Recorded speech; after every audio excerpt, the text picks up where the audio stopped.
नमस्कार मित्रांनो, Marathi news YouTube चॅनलमध्ये आपल्या सर्वांचं स्वागत आहे। सर्वप्रथम आपण यूट्यूब चॅनलवरती नवीन असाल तर चॅनलला सबस्क्राईब व बाजूच्या बेल आयकॉनला प्रेस करा।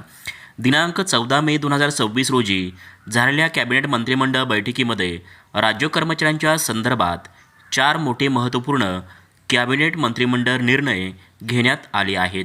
या संदर्भातील सविस्तर निर्णय या व्हिडिओच्या माध्यमातून पुढील प्रमाणे जाणून घेऊयात।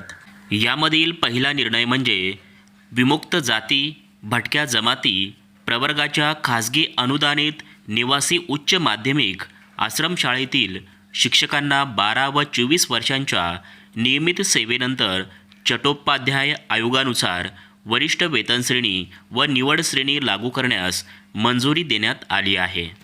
त्याचबरोबर दुसरा निर्णय म्हणजे महाराष्ट्र राज्य अनुसूचित जमाती आयोगात प्रभावी समन्वय व प्रशासकीय सोयीसाठी उपाध्यक्षपद निर्माण करण्यास मंजुरी देण्यात आली आहे।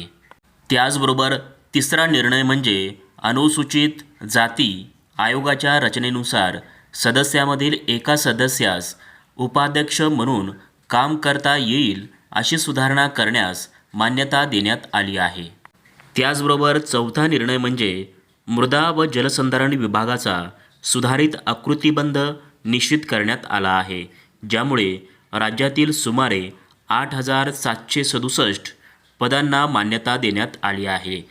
यानुसार विभागाकरिता 6,481 व महाराष्ट्र जलसंधारण महामंडळकरिता 2 पदांसह 6,483 पदांव्यतिरिक्त सुमारे 2,284 वाढीव पदे निर्माण करण्यास मंजुरी देण्यात आली आहे।